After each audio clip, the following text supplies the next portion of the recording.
Hey guys, what's up? It's the Culture Detective here, literally sleep depriving myself and starving myself just for the sake of my short film. Yes, that is how much I love filmmaking. So yeah, right now it is January 28th, and honestly, this will be my last video filmed, not even filmed, recorded in Hong Kong before I return to LA, and it's going to be a movie roundup video where I talk about the movies I watched in the last couple of weeks or so. Now, even though the video title is literally movies I watched in January, actually this is more so including the last couple of weeks of December, because there's no way in absolute frickin' hell was I able to film one of these mini movies review at the end of December. There's just literally no freaking way. So let's include the last couple of weeks of December as well. Starting off, right before I left Los Angeles, I watched The Whale by Darren Aronofsky, and yes, I've reviewed this at full length already, check that video out, but it's a beautiful, powerful movie with great performances. It's a little limited by its setting since it's adapted from a play, but it's still very good. 7 out of 10. Then, on the plane from Los Angeles to Tokyo, I watched Persona, because I'm crazy, and the movie's crazy, and the whole thing is pretty crazy. This time around, it's a rewatch, it's a second watch, and this time around, I think,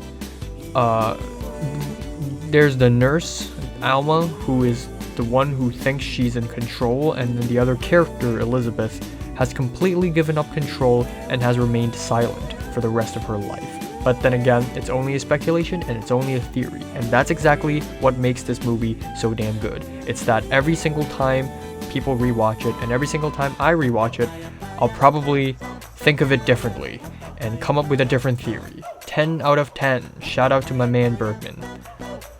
After that, I watched Bones and All in Japan on my laptop, and it's very good. The movie is American, but it feels European, and I like it, and yay, 8 out of 10. Again, I filmed a whole full-length review on it, so check that one out as well.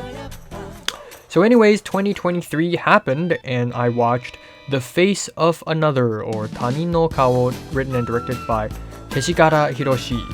And this is the first film I watched in 2023, and unfortunately I was a tad bit underwhelmed. It just doesn't have the slowly creeping dread that Women in the Dunes had for me.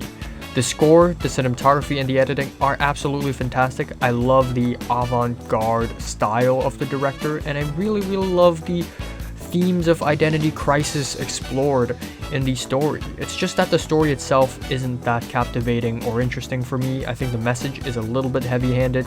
So yeah, I'll definitely need to rewatch this one. Maybe I'll love it more if I'm in a bad mood. 8 out of 10. After that, I watched Triangle of Sadness in the cinemas in Hong Kong, and it's rich people getting trolled, and it's very entertaining. 8 out of 10. Then I finished watching Chainsaw Man, the anime, and I love how cinematic it is. The characters are awesome, the fights are epic, the story is pretty good. I wouldn't say it's a masterpiece or anything like that, but I enjoyed it. It's good. 8 out of 10.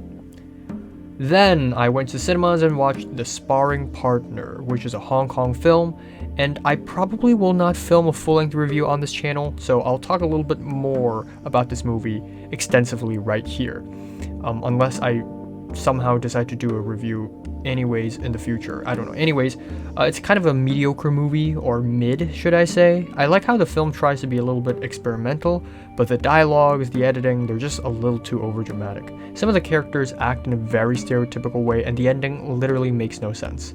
So yeah, 6 out of 10. Then I went to the cinemas and watched The Fablemans by Steven Spielberg, and it's pretty good. Steven Spielberg essentially made this movie as a love letter to cinema and his past, and I can totally respect that, because when I watched some of the scenes in the movie, I was like, that boy is literally me. 8 out of 10. After that, I watched Glass Onion, a Knives Out mystery by Rian Johnson, and it's fun, funny, cool, quirky, little comedy, murder, mystery. I enjoy it a lot. I would understand why some others don't, but I do. Daniel Craig is really good. 8 out of 10. And then I watched The Narrow Road, which is another Hong Kong film. I watched it also in the cinema, and this is the final film I watched before the UCLA Film School application deadline.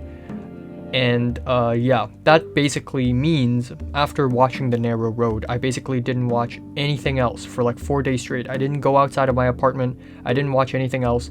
I grounded myself just to finish the damn application.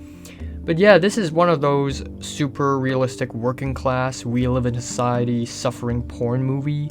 But it's good, it's solid. It doesn't go nearly as hard as Drifting, which a lot of people compare to because both Drifting and The Narrow Road also come from the same production company and also tackle a similar topic and is filmed and edited in a very similar way. It's almost like a sequel, in spirit.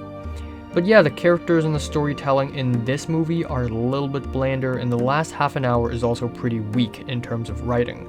But it's still a really solid movie. I mean, to be fair, premises like this, you know, poor guy who tries to run a cleaning service, very poor, you know, working class, blah, blah, blah. This type of story isn't that hard to write, you know. It's not that difficult to master, so you can't really fuck up that bad with a premise like this. So I think that's one of the reasons why it's just solid to me, and it doesn't try anything crazy, you know. It just sticks to itself. It knows what it is. It's grounded, and that's it. It's fine. 7 out of 10. So these are the movies I've watched. I've of course watched a bunch of movies as well in the following weeks, but I will not cover that until I make the second movie roundup video in 2023. Comments below, let me know. Subscribe if you want more. Thanks for watching. Short film.